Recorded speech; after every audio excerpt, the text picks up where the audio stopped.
So, hi students, again we are here for you in the middle of the lockdown to support you. So, last lecture में हमने देखा था कि taxation क्या होता है, टैक्सेशन का कंसेप्ट क्या है, तुम्हारा सिलेबस क्या है उसके लिए, what is the question paper pattern for it, उसका स्ट्रक्चर क्या है, एक्सेट्रा. ये सब चीजें हमने लास्ट वीडियो में देखा था. मूविंग अहेड, आज पढ़ने के लिए क्या है. So what we have to discuss in the second lecture of direct taxation semester 5. So second lecture में आपको क्या है, तो अब हम मूव करेंगे चैप्टर पे. So moving ahead, the chapter number 1, basic concept. Basic concept के अंदर क्या पढ़ना है ये मैंने आपको लास्ट वीडियो में बताया था. So we are just moving ahead step by step, content by content, right. So first content is introduction. Introduction on what? Introduction on taxation. So first thing you have to understand is what is taxation. So taxation होता क्या है? Taxation का अलग अलग definitions है, अलग अलग तरीके से लोग उसको अपनाते हैं, अलग अलग तरीके से उसको बोला जाता है. So basically what is taxation is something that you need to understand it very clearly, very precisely. So normal language में नॉर्मल लोग को पूछा जाएगा या फिर टेक्स्ट कंटेंट में अगर पूछा जाएगा कि what is taxation, they will simply say that it is a compulsory levy imposed by the government. It is a compulsory levy imposed by the government. अब compulsory levy imposed by the government, अभी इसका concept, इसका मतलब क्या हुआ? इसका मतलब ये है कि गवर्नमेंट अपने लोगों से यानी अपने पब्लिक से, अपने पीपल से कुछ अमाउंट कंपल्सरीली चार्ज करता है. उस कंपल्सरी चार्ज को, उस कंपल्सरी लेवी को हम लोग टैक्सेशन बोलते हैं. So is that complete as a definition? Okay, there are some loopholes for it. There are, उसमें कुछ डेफिनेशंस में कुछ कमियां हैं. So let's understand more what is taxation. So taxation को क्या बोला जा सकता है? टैक्सेशन को एक रेस्ट्रिक्शंस बोला जा सकता है. हाँ. क्या टैक्सेशन को एक कंट्रोलिंग मेथड बोला जा सकता है? हाँ. सो टैक्सेशन एक कंट्रोलिंग मेथड है, एक रिस्ट्रिक्शन है. अगर गवर्नमेंट को अपने पीपल का, अपने इकोनॉमी का कुछ सपोर्ट करना है, कुछ उसको बैक करना है, तो कभी कभी उसको कुछ चीजें अपनाना पड़ता है, कुछ फैक्टर्स, कुछ टूल्स उसको अपनाना पड़ता है. अब इकोनॉमी का जो फ्लक्चुएशंस है, उस इकोनॉमिक फ्लक्चुएशंस को हैंडल करने के लिए उसे एक टूल का जरूरत पड़ता है. That tool is taxation. How that taxation is applied वो देखते हैं. अब टैक्सेशन एक टूल कैसे बनता है? लाइक फॉर एग्जांपल, अगर मुझे सामने वाले का इनकम के ऊपर कंट्रोल करना है, या फिर कम से कम उसके इनकम के ऊपर एक रेस्ट्रिक्शन रखना है, या फिर उसका इनकम आना जाने के ऊपर एक हिसाब रखना है, I have to make him accountable for every penny that he is earning. So अगर ऐसा करना है तो मैंने एक नया चीज लेके आया, that is known as tax. अगर कोई पर्सन के पास कुछ प्रॉपर्टीज आ रहा है, वो प्रॉपर्टीज खरीद रहा है, वो प्रॉपर्टीज खरीदते जा रहा है, उस प्रॉपर्टी के ऊपर उसको अकाउंटेबल होना चाहिए. उसके पास प्रॉपर्टी कितना है, उसी से उसके पास पूरा देना चाहिए. इसके लिए मैं उसके ऊपर एक रेस्ट्रिक्शन रखा है जिसका नेम होता है property tax. The person has immense amount of wealth. अगर उसके पास उतना वेल्थ है, so even he is accountable for that wealth. Then in that case उस वेल्थ के ऊपर का जो रेस्ट्रिक्शन है उसमें बोलेगा wealth tax.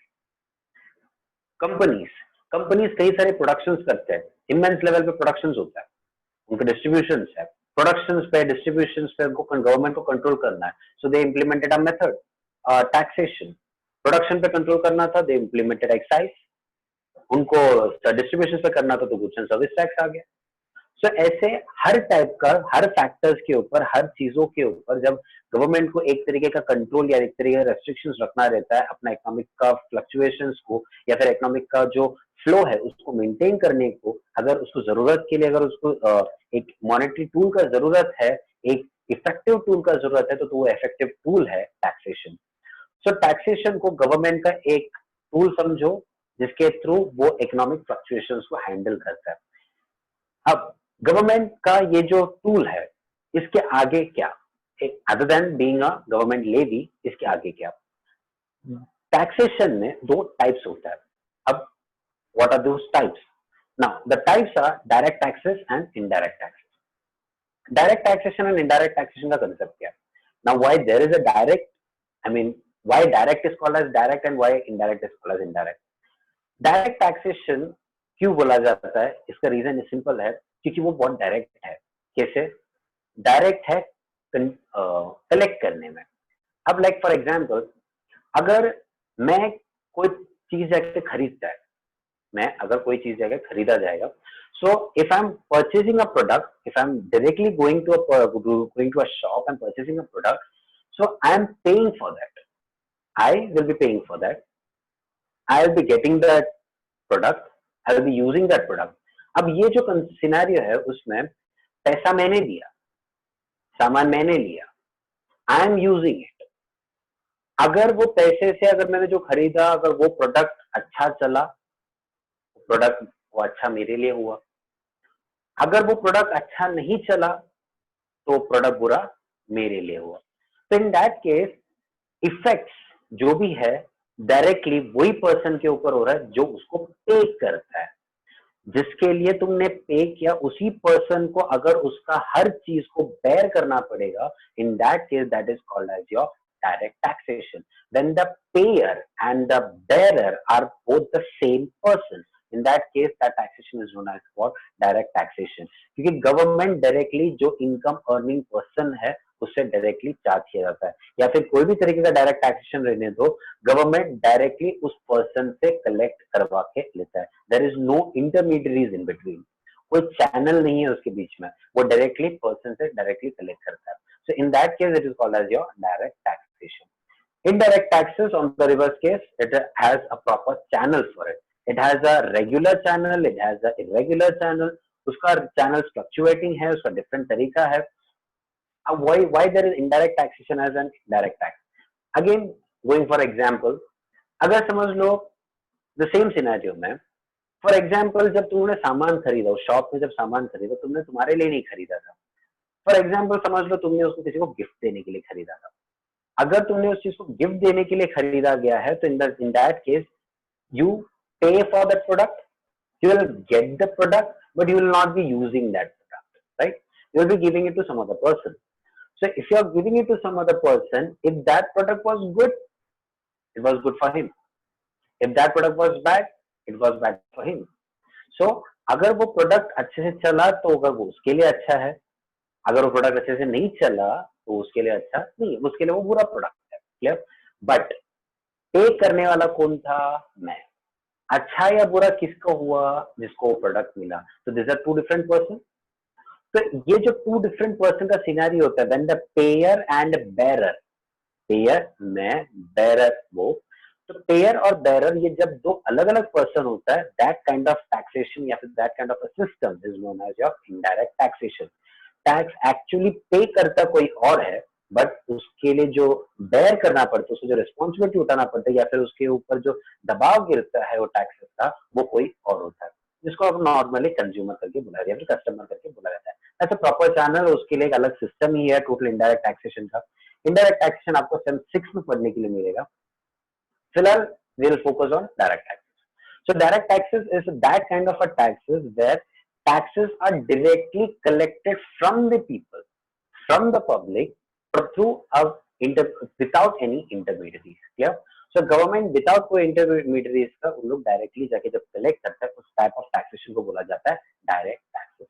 So this is the bifurcation, direct tax and indirect tax.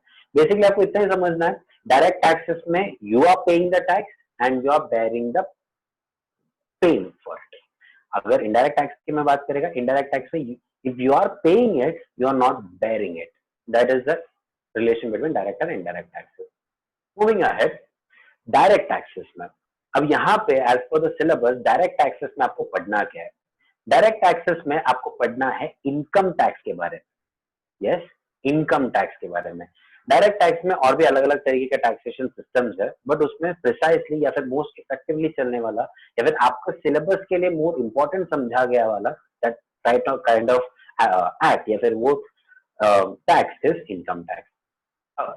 Income tax के बारे में पढ़ने के लिए अगर बात किया जाएगा तो what is there to learn in income tax? अब अलग अलग पर्सन है, there are individual, there are companies, सबको अपना अपना इनकम जमा किया जाता है।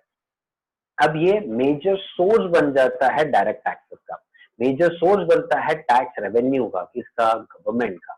गवर्नमेंट को जो डायरेक्ट टैक्सेस से जो इनकम जो जनरेट होता है उसका मेजर शेयर इनकम टैक्स का ही है, और क्योंकि इसीलिए ही वो बहुत ही इंपॉर्टेंट माना जाता है। सो डायरेक्ट टैक्स में तुमको पढ़ना है किसके बारे में, इनकम टैक्स के बारे में। अब इनकम टैक्स में क्या, why that it's called as an income tax, और इनकम टैक्स हमको क्यों भरना पड़ता है। जनरल टर्म्स में इनकम टैक्स मतलब वो टैक्स जो आपने कमाया हुआ इनकम के ऊपर पे करता है। तो कमाया किसने, पीपल ने, कंज्यूमर ने, या एक एक पर्सन ने, एक पब्लिक ने, उन लोग ने कमाया है, तो गवर्नमेंट को क्यों टैक्स पे करे। ये एक नॉर्मल साइकोलॉजी रहता है एक नॉर्मल इंडिविजुअल का। अब जब ये नॉर्मल इंडिविजुअल्स ऐसा सोचते हैं कि हम अगर कमाते हैं, हम अगर मेहनत किया है और हम उस पैसा मिलता है, तो उसको गवर्नमेंट को क्यों भरे। तो इनकम टैक्स का एक जनरली एक्सेप्टेड आइडियोलॉजी है कि this is a price, it is a price one pays for civilisation.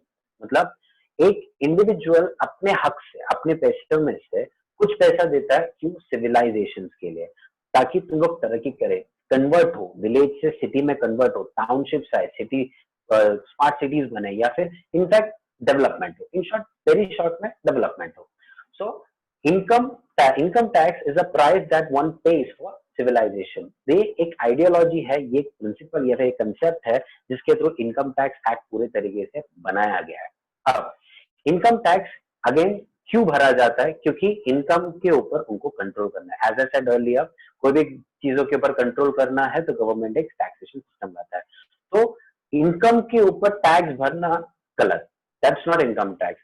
Access income या फिर मोर इनकम, ऐसे इनकम के ऊपर, मतलब जब when you have an income that is more than sufficient for you, या फिर more than the basic needs, if it is more than the basic needs, then that excess income will be taxed। so excessive income जो आपके पास होता है उसके ऊपर ही income tax charge किया जाता है, that is income tax। next, income tax collect कौन करता है। Income tax is always collected by the central government and it is as per the constitution। Constitution में क्लियरली लिखा गया है इनकम टैक्स का हर रेवेन्यू, पेनी बाय पेनी, हर रेवेन्यू कौन collect करता है, सेंट्रल गवर्नमेंट डायरेक्टली कलेक्ट करता है। कोई सेंट्रल गवर्नमेंट नहीं, कोई म्युनिसिपैलिटी नहीं, कहीं कभी नहीं। इसीलिए आज के जमाने आफ्टर 2016, इनफैक्ट सर्विस तो उससे पहले से भी अवेलेबल था, बट 2016 से ये कंपलसरी किया गया है कि आपको ई पेमेंट करना है, फाइलिंग भी होगा या पेमेंट भी होगा, you have to go for an E payment. क्यों, क्योंकि there is no, they don't want any kind of intermediate, directly bank to treasury.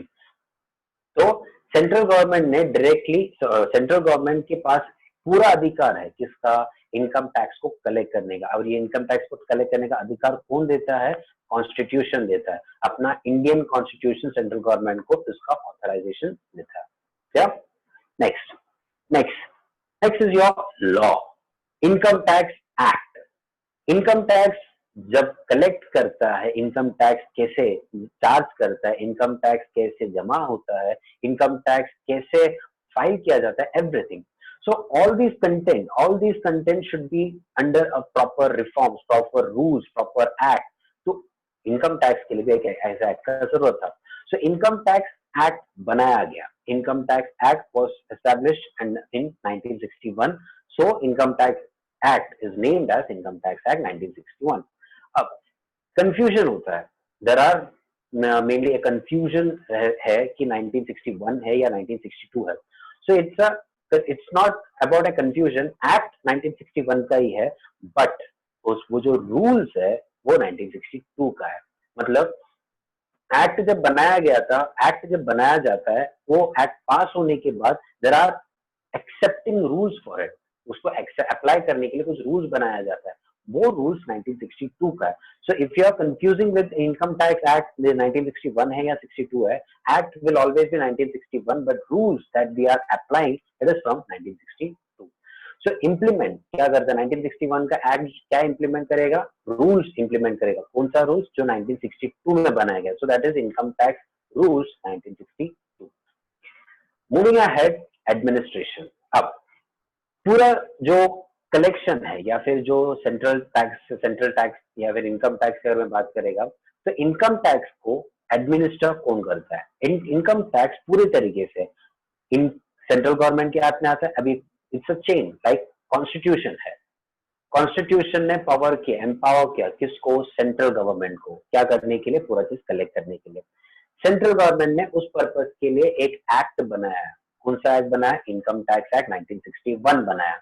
Income tax act 1961 में क्या क्या कहा गया था, कुछ रूल्स बोला गया था, that is was implemented from 1962, इसीलिए that was called as income tax rules 1962। अब ये सब चलाने के लिए there is a need of a body, a machinery, clear. So एक टीम, एक कमेटी या फिर एक बोर्ड इसका जरूरत था। तो एक टीम बनाया गया, एक बोर्ड बनाया गया, एक टोटल एक पब्लिक यूनियन बनाया गया, and that board is known as central board of direct taxes, so CBDT। CBDT administer करता है every working, every circular, everything about direct taxes. Direct taxes का income tax including direct taxes related जो भी चीज है, जो भी circular, जो भी न्यू आता है, वो सब चीजें किसके थ्रू आता है, सीबीडीटी के थ्रू आता है। Without the approval of CBDT any notification और एनी सर्कुलर्स अगर सीबीडीटी के अप्रूवल या ऑथराइजेशन के बिना है तो वो कभी भी अप्रूव्ड नहीं है, वो कभी भी अलाउड नहीं है। सो CBDT is the apex body to control the direct taxes including income tax. So that is about the income tax. So income tax में आपको अगेन जस्ट एक शॉर्ट ब्रीफ में बता देता है कि आपको इनकम टैक्स एक्ट के बारे में या फिर आप जो पढ़ने वाले हो उस चीज के बारे में क्या क्या। So first thing you have to know is what is taxation. Taxation is simply a compulsory levy imposed by the government. Next types, direct taxes में दो टाइप होता है, one is your direct taxes, second is your indirect taxes. Direct tax इसीलिए क्योंकि pair और bearer same person होता है, indirect taxes इसीलिए क्योंकि पेयर और बेयरर सेम पर्सन होता नहीं है। Next, in got to direct tax. Which type of direct tax we are learning? We are learning income tax. Income tax. Income tax क्या होता है? एक income tax concept ये होता है कि we have to pay the price for the civilization. That is the ideology behind income tax. कुछ act है क्या? एक्ट है। उससे पहले इसको गवर्न कौन करता है या फिर इसको कलेक्ट कौन करता है? सेंट्रल गवर्नमेंट कलेक्ट करता है। ऐसे किसने कहा? कॉन्स्टिट्यूशन ने कहा। So constitution assigns central government to collect the taxes. Next, there is a law behind it. Which law? Income Tax Act 1961. What is implemented in this act? Implements income tax rules from 1962. So 1962 में जो rules बना है वो implement किया जाता है। Next, administration कौन करता है? So complete administration, every kind of circulars, every kind of notification, every kind of changes, amendments, everything should be approved, assigned and notified by the CBDT, that is Central Board of Direct Taxes. This is the introduction about the direct taxes or the Income Tax Act. Yeah. Moving ahead, what is Income Tax Act 1961? If you are not visually seeing it, I'll just change it. So this is Income Tax Act 1961 and its scope. Yeah. So understanding Income Tax Act 1961 and its scope. What is the what is the reach? What पहुंच क्या है? What is the reach? कहाँ तक का उसका application है, ये जानना जरूरी है कि अगर इनकम टैक्स एक्ट 1961 है, इंडिया में अगर बनाया गया तो what is the reach of that act, कहाँ पे वो अप्लाई किया जा सकता है। So first thing, it extends to whole of India. मतलब if anything will be called as a part and parcel of India, then Income Tax Act 1961 will be applied in that part of India. So it extends to whole of India, मतलब पूरे India में आप 1960 income tax act 1961 को क्या कर सकता है, apply कर सकता है। Next, applicable to person residing in India. अगर कोई पर्सन है वो इंडिया में रहता है, किसके ऊपर अप्लाई करना है, तो अगर कोई पर्सन है जो इंडिया में रहता है तो उस पर्सन के ऊपर इनकम टैक्स एक्ट 1961 अप्लाई किया जा सकता है। इनफैक्ट उसके ऊपर अप्लाई करना जरूरी है। So applicable to the person residing in India. Residing in India मतलब इंडिया में रहना। Next, applicable to income arising in India. अब कोई पर्सन है जो इंडिया में रहता नहीं है लेकिन उसको जो इनकम आ रहा है वो इंडिया से आ रहा है, इन दैट केस वो पैसे के ऊपर भी इनकम टैक्स एक्ट अप्लाई किया जा सकता है। सो जरूरी नहीं है कि आप इंडिया में रहो, जरूरी ये नहीं है कि आपका पैसा इंडिया का हो, कुछ भी हो सकता है, आइदर और केस है। दोनों भी हो सकता है, दोनों में से एक केस भी हो सकता है। सो आइदर और केस में अगर पर्सन इंडिया का रेसाइडिंग है वो भी आपके ऊपर इनकम टैक्स एक्ट अप्लाई होगा। अगर वो इनकम, उसका इनकम जो है सिर्फ इनकम इंडिया से आता रहेगा तो भी उसके ऊपर इनकम टैक्स एक्ट अप्लाई किया जा सकता है। Next is what is India. India मतलब क्या? इंडिया मतलब first territory of India, like boundary, land boundary. Basically, what we understand by the boundary. So, जो इंडिया का जो मैप है, मैप में आपको जो बाउंड्रीज दिखाई देता है, जो पॉलिटिकल बाउंड्रीज आपको जो दिखाई देता है, that entire thing, that is territory of India. Next, territorial waters. Her land bodies के अलावा कंट्री के नाम पे वाटर बॉडीज भी होता है, जहां पे उसको इन एक पर्टिकुलर कंट्री का करके बोला जाता है। सो इवन इंडिया, अब जैसे कि पता है कि इंडिया का जो तीनों तरफ है, इंडिया को तीनों तरफ से वाटर से कवर्ड है। सो जब वाटर से कवर्ड है तो वो जो वाटर बॉडीज है to some extent that water bodies will be comprising a part of India. So India का एक पार्ट है वाटर बॉडीज भी, वो वाटर बॉडीज में भी इनकम टैक्स अप्लाई किया जा सकता है। अभी एक सवाल ऐसा उठेगा कि वाटर बॉडीज में इनकम टैक्स अप्लाई कैसे होगा। लाइक फॉर एग्जांपल, अगर वो वाटर बॉडीज में कोल ऑयल माइनिंग होता है या फिर ऑयल रिफाइनिंग होता है या फिर ऑयल एक्सट्रैक्ट किया जाता है, नेचुरल गैस एक्सट्रैक्ट किया जाता है, तो देयर इज सम एक्टिविटी। अगर वो कंपनीज पे इनकम अगर आता है तो वो उस पर्टिकुलर एरिया से आ रहा है, तो उस एरिया के ऊपर इनकम टैक्स एक्ट कौन अप्लाई करेगा? इंडिया अप्लाई करेगा। That is territorial waters. Same way seabed and subsoil. Seabed, अभी वाटर बॉडीज बोला, वाटर बॉडी से जैसे आप नीचे जाओगे तो what the towards the down extent, the lowest extent, तो उसको जाके बोला जाएगा द सीबेड एंड सबसॉइल, वो भी इंडिया का पार्ट है। फिर कॉन्टिनेंटल शेल्फ। कॉन्टिनेंटल शेल्फ मतलब द शैलो वाटर एरिया, मतलब जो पानी के नीचे के जो लैंड एरिया है उसको बोला जाता है continental shelf. Next will be your exclusive economic zone. What is this exclusive economic zone? EEG. So easy का मतलब होता है जो इकोनॉमिक जोन है, that is from the land boundaries, from the land boundaries nearly 22 nautical miles towards waters, nearly 22 nautical miles towards water. वो जो area होता है उसको कहा जाता है एक्सक्लूसिव इकोनॉमिक जोन। सो एक्सक्लूसिव इकोनॉमिक जोन में भी अगर किसी भी तरीके से इनकम जनरेट होता है तो वो इनकम के ऊपर पूरा अधिकार सेंट्रल गवर्नमेंट यानी इनकम टैक्स एक्ट उसके ऊपर अप्लाई किया जा सकता है। Next and last is maritime zone and air space. मतलब जहां पे मैरीटाइम जोन, जहां पे फेरिया हो सकता है, जहां पे तुम्हारा वाटर बॉडीज है, वाटर बाउंड्रीज है वो, और सेम पाथ में जितना भी एयर स्पेस है, जितना भी एयर, जैसे कि लैंड पे अगर मैं कोई ट्रेड करेगा, लैंड में अगर मैं कुछ कमाया है तो वो पैसा इनकम टैक्स को मुझे भरना रहेगा। सेम वे वही चीज जो ट्रेड एक्टिविटी है या फिर वो वही चीज जो एयर स्पेस में हुआ है, अभी एयर स्पेस में एयर में ट्रेड हुआ क्या, ऐसा नहीं, एयरलाइंस या फिर एयर स्पेस में कोई भी तरीके का ट्रेड एक्टिविटीज कंफर्म किया गया हो या फिर एयरलाइंस का जो भी ट्रेडिंग किया जाता है, एवरीथिंग उस स्पेस में, उस टेरिटरी में जितना भी ट्रेड होगा या फिर जितना भी इनकम जनरेट होता है वो सब चीजें किसके अंदर आता है? इनकम टैक्स एक्ट 1961 के अंदर आता है। So this is the reach या जो पहुंच, जो स्कोप है किसका? Income tax act 1961। So income tax act 1961 is applied whole over India, which consists of person residing in India. It can also be applied on income arising in India. India का मतलब, India मतलब territorial waters हो सकता है, territorial boundary हो सकता है, सी bed हो सकता है, उसका कॉन्टिनेंटल शेल्फ हो सकता है, या एक एक्सक्लूसिव इकोनॉमिक जोन हो सकता है, मैरीटाइम जोन या एयर स्पेस। ये सभी जगह पे यहाँ पे इनमें से कहीं पे भी अगर कोई भी इनकम जनरेट होता है तो उस इनकम के ऊपर टैक्स अप्लाई कौन करेगा? इंडियन सेंट्रल गवर्नमेंट अप्लाई करता है। So that is income tax act 1961 and it's scope. Moving ahead, sorry. So this will be the appropriate lecture for today. So the second lecture is consisting of two things. One is understanding the like what is taxation and all types, direct tax and etc. And where all these acts can be applied with. Yeah. So these are the two things that we'll discuss in the second lecture. Other things, other topics will be discussed in the third lecture. Thank you. Stay home, stay safe.